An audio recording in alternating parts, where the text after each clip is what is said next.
এক রাতে নবী ইব্রাহিম আলাইহিসসালাম ঘুমিয়েছিলেন। তিনি স্বপ্নে দেখলেন আল্লাহর পথে তিনি একটি কুরবানি দিচ্ছেন। স্বপ্নে তিনি দেখলেন তিনি কিছু কুরবানি করছেন, কিন্তু স্পষ্ট বোঝা যাচ্ছিল না কি।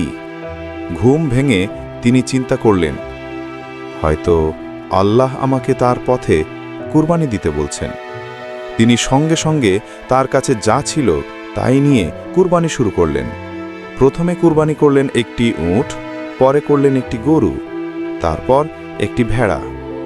কিন্তু পরের রাতে আবার একই স্বপ্ন দেখা গেল। এবার আরও স্পষ্ট তিনি দেখলেন যেন তার প্রিয় পুত্র ইসমাইলকে কুরবানি করছেন। তিনি ঘুম থেকে জেগে উঠলেন, বুক কেঁপে উঠল। এ কেমন স্বপ্ন! আমার নিজের সন্তানকে কুরবানি করার নির্দেশ। তিনি ভাবলেন, নবীদের স্বপ্ন আল্লাহর পক্ষ থেকেই সত্য হয়। এটা কোনো সাধারণ স্বপ্ন নয়, এটা ছিল এক কঠিন পরীক্ষা। তৃতীয় রাতেও তিনি একই স্বপ্ন দেখলেন। এবার সন্দেহের কোনো জায়গা রইল না, এটা নিশ্চিত আল্লাহর আদেশ। ইব্রাহিম আলাইহিসসালাম বুঝলেন আল্লাহ তার প্রিয় জিনিস ত্যাগ করুন, আর তার জীবনের সবচেয়ে প্রিয় জিনিস ছিল তার ছেলে ইসমাইল আলাইহিসসালাম। এই চিন্তা হৃদয়ে বজ্রাঘাতের মতো লাগল।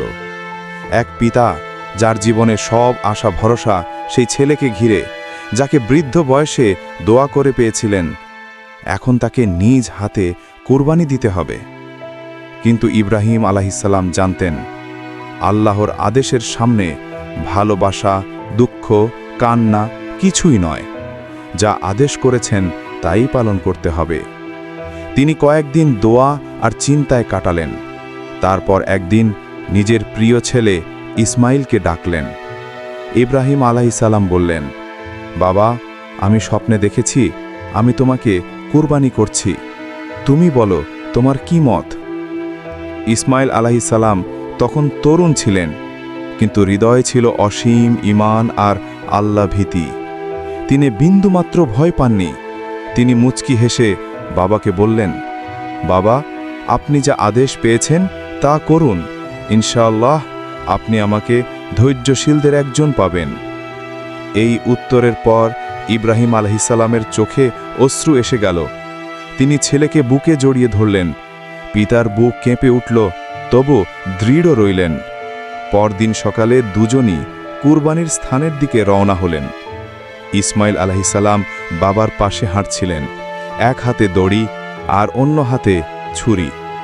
রাস্তায় শয়তান বারবার এসে ফিসফিস করে বলল, ইব্রাহিম, তুমি কি করছো? নিজের ছেলেকে হত্যা করবে? কিন্তু ইব্রাহিম আলাইহিসসালাম সঙ্গে সঙ্গে শয়তানকে তাড়িয়ে দিলেন। 3 জায়গায় পাথর নিক্ষেপ করলেন। আজও হাজিরা সেই স্থানেই পাথর নিক্ষেপ করে, যা রামি জামারাত নামে পরিচিত। যখন তারা কুরবানির স্থানে পৌঁছালেন, ইব্রাহিম আলাইহিসসালাম ছেলেকে আলতো করে শুইয়ে দিলেন। ছেলেকে বললেন, চোখ বেঁধে রাখি, যেন আবেগে বাধা না দিই। ইসমাইল আলাইহিসসালাম সম্মতি দিলেন, বললেন, বাবা, চোখ বেঁধে ফেলুন, যাতে আপনি কাঁদতে না পারেন। ইব্রাহিম আলাইহিসসালাম চোখ বেঁধে ছুরি হাতে নিলেন। বিসমিল্লাহ বলে ছুরি চালাতে গেলেন। ঠিক তখনই আসমান থেকে আওয়াজ এলো, ও ইব্রাহিম, তুমি স্বপ্নকে সত্য প্রমাণ করেছ, তুমি পরীক্ষা উত্তীর্ণ হয়েছ।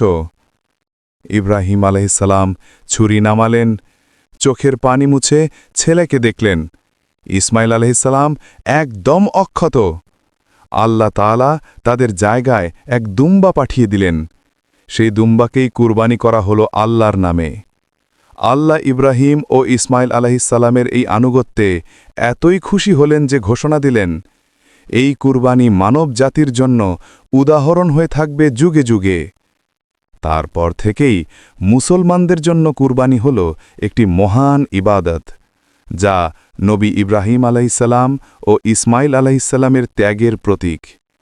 প্রতি বছর মুসলমানরা যখন কুরবানি করে, তখন আসলে আমরা স্মরণ করি সেই পিতাপুত্রের ত্যাগ, যারা আল্লাহর সন্তুষ্টির জন্য নিজেদের সর্বোচ্চ প্রিয় জিনিস উৎসর্গ করতে প্রস্তুত হয়েছিলেন।